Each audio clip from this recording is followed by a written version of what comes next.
Recently, one of my viewers sent me a comment challenging me to try beating Terraria in Master Mode whilst only using items found throughout the Legend of Zelda game franchise.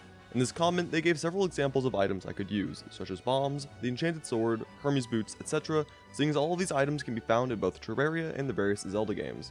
However, I didn't know exactly how to classify an item as being in both franchises, seeing as there are plenty of items which either look extremely similar or have the same name but not both of these similarities. So, after reaching out via Discord, which by the way I have a community Discord server in the description down below, we eventually came to an agreement that so long as weapons, armor, accessories, etc. have at least one of these similarities, it's perfectly acceptable to use in this challenge. Oh yeah, and I have to wear the Hero's Vanity set throughout the entire playthrough, non-negotiable. Anyway, I hope you enjoy, and without any more waste of time, let's get into the video. Upon joining our world for the very first time, we immediately threw away everything we had, even the pickaxe and axe. Even though there aren't necessarily any restrictions on tools, I at least wanted to wait for after getting bombs to use them, as I felt using these tools early on would take away from the early game progression, making the start of the game feel like any other playthrough. That being said, because I had absolutely nothing to start off with, I was now completely relying on an exposed chest to get my first items, seeing as I couldn't break anything, not even pots, with my bare hands. Luckily for the video quality, we didn't need to stumble around in the pitch black for long, as we quickly found a chest containing a boomerang, which thankfully is a recurring item in the Legend of Zelda games, meaning we could use it to break pots and not only get torches, but also bombs, which we immediately used to clear the local forest despite the EPA telling us not to. After a quick trip to the jungle for reasons I physically cannot remember, we teleported back to spawn, where we managed to craft ourselves an upgrade to our current weapon, the enchanted boomerang, increasing our base damage from 12 to 20. At this point, feeling confident in our ability to defend ourselves, we headed over to the local cave system to harvest some ores, when suddenly we came across something I could never have expected. No way. No, actually. No actual way. Okay. Well, that's actually just convenient. Got the enchanted sword and the enchanted boomerang. We are all set. We can fight Moonlord right now. Apparently, the Terraria gods must have heard me boasting about how we could beat Moonlord, because that very night I was ever so kindly paid a visit from the Blood Moon, which kept killing me non-stop until I retracted my claims. I take it back. Please, make it end. The next morning, we made ourselves some iron tools, which proceeded to get absolutely zero use, seeing as I instead used bombs to start making a elevator, which by the way, allowed us to find an underground chest containing a pair of Hermes boots, an upgrade I was extremely excited to get, seeing as mobility in this challenge is going to be a massive problem for us, for reasons which will quickly become apparent. I wonder if there could possibly be something above me. An island, perhaps? Nah, couldn't be. Whoa, an island? Never saw that coming, dude. Not once. Looking inside of the skyward chest yielded us a shiny red balloon, which I wasn't completely sure would be allowed for this run. However, there does happen to be an item in Breath of the Wild called the Octo Balloon. This item, of course, is stretching the line in terms of what items can be used or not, but I'd love to hear your opinions on whether or not I should use this item for the second half of the challenge. Anyway, after heading back to spawn, we made ourselves a full set of iron armor and summoned the Eye of Cthulhu that very night.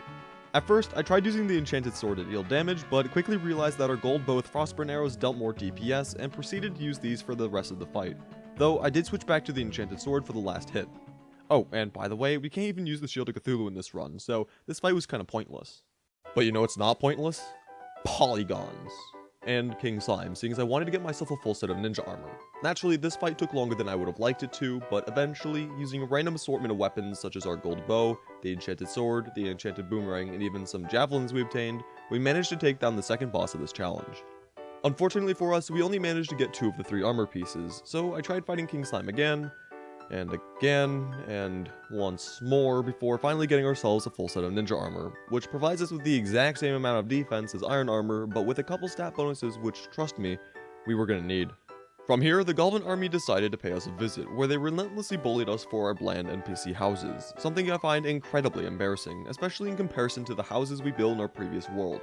How far we've fallen. The main problem we face with the Goblin army in this challenge is simply the fact that our weapons don't deal high DPS, nor do much of a good job in crowd control. But after dying a total of 6 times, we eventually defeated the Goblin army and immediately dreaded the search for the Goblin Tinkerer.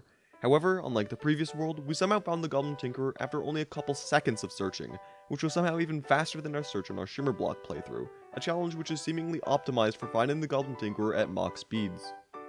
Anyway, with the Goblin Scam Artist officially plaguing our world, we were able to buy ourselves a pair of rocket boots, which we immediately upgraded into Spectre boots, which, if I'm not mistaken, is the only item in this playthrough, not counting lightning or tear spark boots, which can provide us any form of flight, seeing as we can't use wings.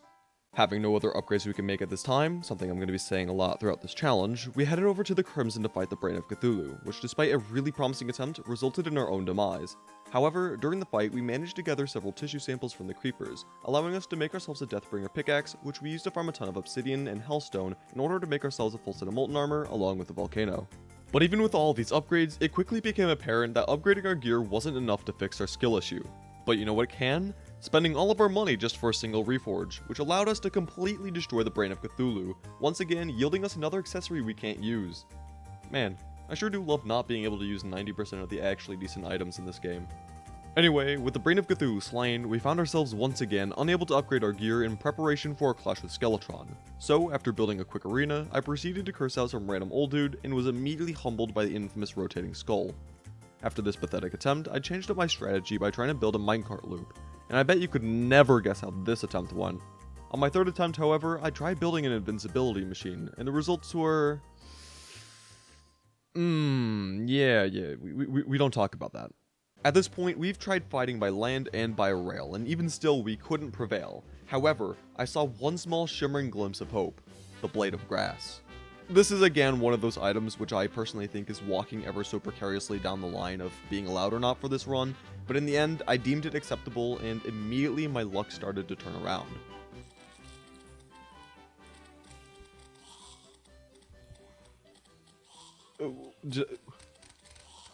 Two Spiffo plushes in a row?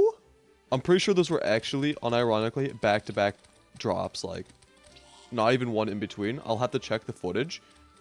And I don't remember what the exact odds of getting a Spiffo plush were, but I think it was like around 1 in 1,500. So if I actually got back-to-back Spiffo, I think I just used up all the luck for the rest of this challenge, and I'm a tad bit worried now. After this incredibly unlikely event, I farmed several Eyes of Cthulhu for money and created a graveyard biome in order to make ourselves a mana regeneration band, which ended up being completely useless seeing as the health regeneration does not stack with my already equipped band of regeneration. And no, I did not realize that for the remainder of this video. Anyway, after reforging our Blade of Grass, I once again returned to the dungeon, where I managed to test our new weapon not on Skeletron's massive forehead, but on King Slime, seeing as the Slime Rain for some reason will not leave us alone for just a single video. Like, seriously, I've actually lost track of how many times I've had to deal with the Slime Rain in the past 3 videos, but I know we're in the double digits at this point. But once King Slime was taken care of, I once again summoned Skeletron, but this time with an actual plan. In my previous attempts, I basically jumped headfirst with no idea what I was doing, but this time, I decided to methodically plan out every action. Phase 1. Lower both of Skeletron's hands as much as possible using the Blade of Grass. Seeing as Skeletron can start shooting skulls out of his own once at least one of his arms are destroyed, we want to try taking down both arms at the same time. The Blade of Grass is perfect for this, seeing as the sword itself has decent reach, has a fast use time, and most importantly, has homing leaf projectiles which have a chance to inflict poison, dealing extra damage in times where we ourselves may not be able to do so. Phase 2. Skull Dodging. The first couple times I saw this attack, I was completely oblivious as to how to dodge the skulls. They fly around in a circular motion, yet running in a straight line is most certainly a death sentence. However, over time, I learned the simple trick of simply looping Skeletron, which may not have a perfect 100% success rate, but is rather consistent and can be done without the Shield of Cthulhu, which, yes, I'm still mad that I can't use. During this phase, I switched to my gold bow to shoot Skeletron from a distance. However, once Skeletron starts spinning right round like a record baby right round, I switched to our Blade of Grass for some succulent melee damage. Keep in mind that this head spin phase only lasts for around 6 seconds, and if you don't get out of the way in time, you may take several crippling hits from the skull projectiles, so it's a good idea to count how long Skeletron's been spinning for. Phase 3. Win. Honestly, I don't know what else to call this phase other than win. Really, all you need to do is make sure that you aren't at the end of your platform, and to keep dodging most of, if not all of Skeletron's attacks. My advice for this fight as a whole is to take as much time as you need. Even though there is technically a time limit to this fight, it's not worth it for you to throw an entire run because you're impatient. If you're getting low, back off for a second and focus on dodging. Using all of these techniques, we managed to slowly chip away Skeletron's health, and before we knew it, a pile of juicy loot was sitting at our feet. This is the second world in a row that I've gotten the chippiest couch. Hello? With the Calcium Guardian defeated, we are granted access into the dungeon, which contains several items we desperately need for our final stretch of pre-hard mode, most notably being the Cobalt Shield, the Aqua Scepter, and the Shadow Key. Fortunately for us, we managed to get the Aqua Scepter and the Shadow Key on our very first chest, but unfortunately for us, it took an entire 6 more chests to get the Cobalt Shield. That being said, we did eventually find one, and used it to craft ourselves the Obsidian Shield. Oh yeah, and it was only now that I opened the Skeletron treasure bag, where I was presented with the Bone Glove, which, hey, I'll gladly take all the help and extra DPS that I can. After this, I went back down to Hell where I rightfully belong and got myself a Flame Lash, which I don't use much for the remainder of pre-hard mode, but who knows, maybe it'll be helpful in early hard mode. But what I do know is that we're desperately going to need a Hell Bridge for the Wall of Flesh, along with a mob farm for once we finally enter hard mode, both of which I decided to do now, and both of which taking an egregious amount of time. However, once I finally decided that we were ready to fight the Wall of Flesh, the game decided to do a little bit of trolling, and gave us one more critical inspection of our even more pathetic NPC houses by once again invading our world with the Goblin army.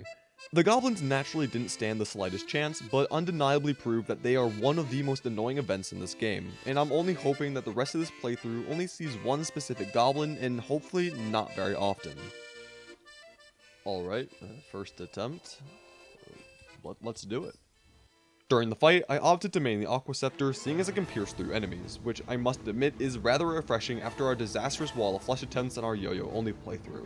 That being said, the Aqua Scepter doesn't really have the highest DPS, and required a ton of mana potions, but hey, everything has a price, and I certainly wasn't about to use true melee to fight the Wall of Flesh.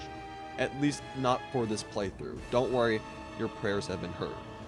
Unsurprisingly, our first attempt ended prematurely, though we did get the wall below half health, which I took as a sign that hopefully we wouldn't need to spend too much time on this fight.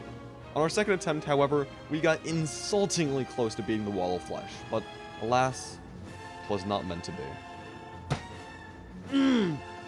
On our third attempt, history was seeming to repeat itself, as both the Wall of Flesh and our own health were dwindling down to the last thread, and with the wall's increased speed, I knew that we were about to die on our closest run yet. But as we were mere frames away from certain death, we died. But not before the wall. Let's go, baby. We getting out of pre-hard mode with this one. Woo! Anyway, I'd like to thank you all so very much for sticking around for the entire video. And if you want to be notified when the second half of this challenge comes out, make sure to ever so gently tap that subscribe button. And if you enjoyed this video, please feel free to press that like button. It tells YouTube that you enjoy this type of content, and it helps promote these videos to other people just like you. Again, thank you so much for watching, and I'll see you in the next one. Bye.